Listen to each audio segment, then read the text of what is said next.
Hola chicas, hola chicos, ¿qué tal? Espero que estén muy bien.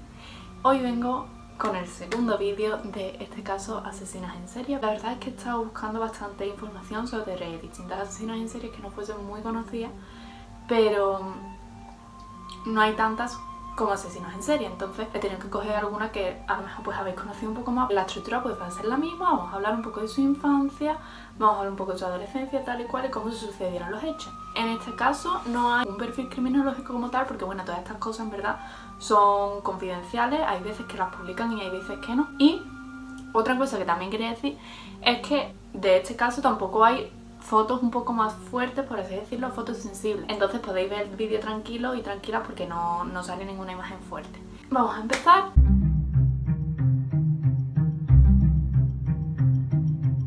Vamos a hablar hoy del caso de Aileen Wuornos, o no sé cómo se pronuncia ese apellido, pero bueno, fue una asesina en serie. Nació el 29 de febrero de 1956 en Rochester, Michigan. Su madre se casó muy joven, con 15 años, con el que sería su padre, y durante su matrimonio, que duró 2 años, tuvieron 2 hijos. A ella, que era la hija pequeña, y a su hermano Kate.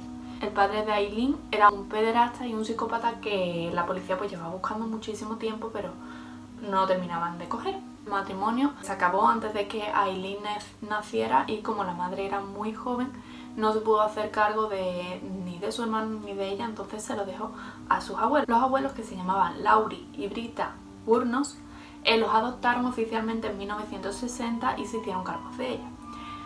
Pero ese hogar no era del todo favorecedor para ellos, puesto que su abuela pues era alcohólica y además era muy agresiva, muy estricta con ellos, y por otro lado su abuelo era también pederasta y abusó en varias ocasiones de Aileen. Entonces su infancia pues se vio marcada todo el rato por peleas, palizas y demás. Incluso la abuela llegó a hacerle una marca en la cara porque le echó un producto inflamable y pues se le quedó una marca en la cara. Desde pequeña Aileen estaba acostumbrada a conseguir todo lo que quería vendiendo su cuerpo, por así decirlo. Entonces prácticamente desde que tenía 11 años comenzaba a tener relaciones sexuales con personas para que le diesen lo que ella pedía.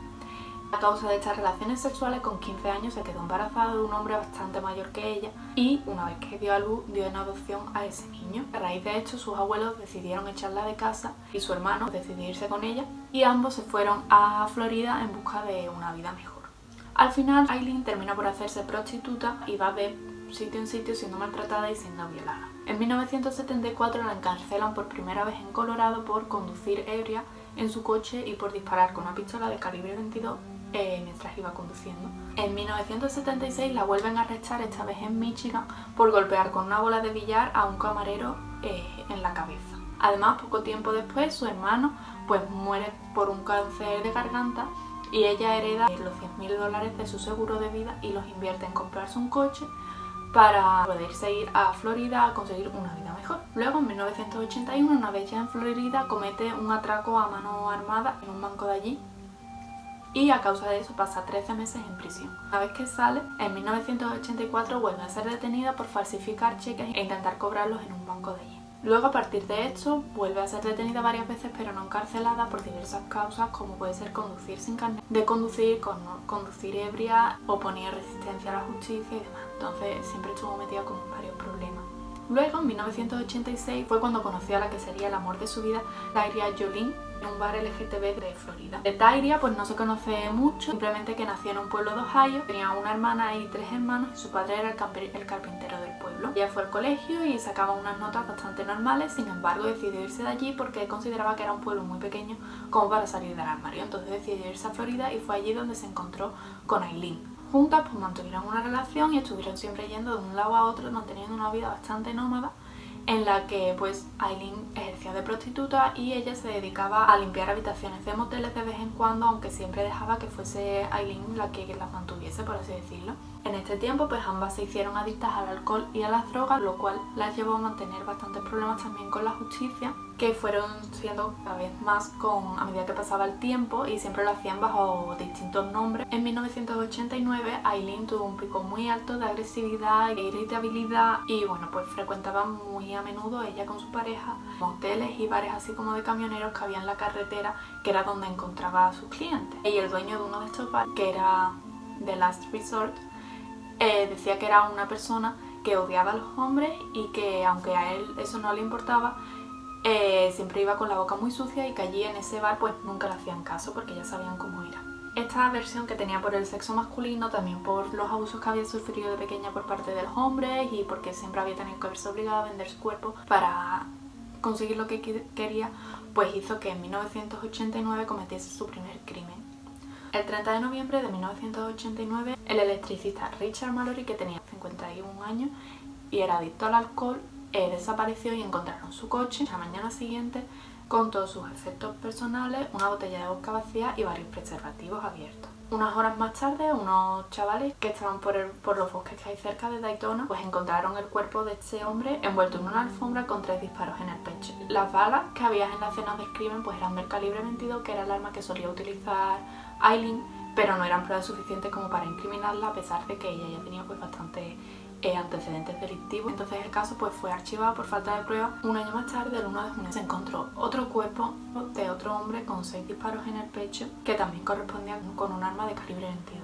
Mientras se estaba realizando la investigación de este asesinato, se encontró también otro cuerpo de otro hombre de 40 años con 9 disparos en el pecho, con las mismas características que el anterior, con balas del calibre 22. Un mes más tarde, el 4 de julio, se encontró el cuerpo de otro hombre de 65 años que también tenía disparos en el pecho con el mismo arma. También había restos de preservativos y había indicios de que habían robado en la escena del crimen. Muchos testigos afirman que vieron a este hombre que subía a 2 chicas que estaban haciendo autostop en la autopista. Una de ellas era rubia y otra de ellas era morena. El coche pues lo encontraron más tarde abandonado también. Dentro pues había bastantes huellas que pues consiguieron aislar, y gracias a algunos testigos pues consiguieron hacer un retrato robot de quiénes serían las personas que habían subido con él al coche, y lo publicaron para que las personas que veían a estas personas pues llamaran a la policía y consiguieran detenerla. Sin embargo, pues no llamó nadie y el caso se volvió a estancar. Todo esto fue en 1990 y a lo largo de todos esos años volvieron a aparecer otros 3 cuerpos con los mismos indicios. Volvían a tener disparos en el pecho con un arma del calibre 22, había indicios de que le habían robado, también tenían preservativos alrededor y siempre eran encontrados en carretera secundaria o en algún camino por el que no pasaba mucha gente. Debido a estos nuevos asesinatos pues se volvió a llamar a los testigos y se consiguió mejorar los retratos robos que ya tenían de ellas. Consiguieron adivinar su verdadero nombre y consiguieron tener las fotos de quiénes eran ellas de verdad, y entonces esas fotos pues la publicaron en los medios de comunicación y entonces pues básicamente todo el país sabía quiénes eran. Además, como durante todo este tiempo estaban vendiendo todos los objetos que le habían quitado a las víctimas en casas de empeño, pues fue muchísimo más fácil localizarlas.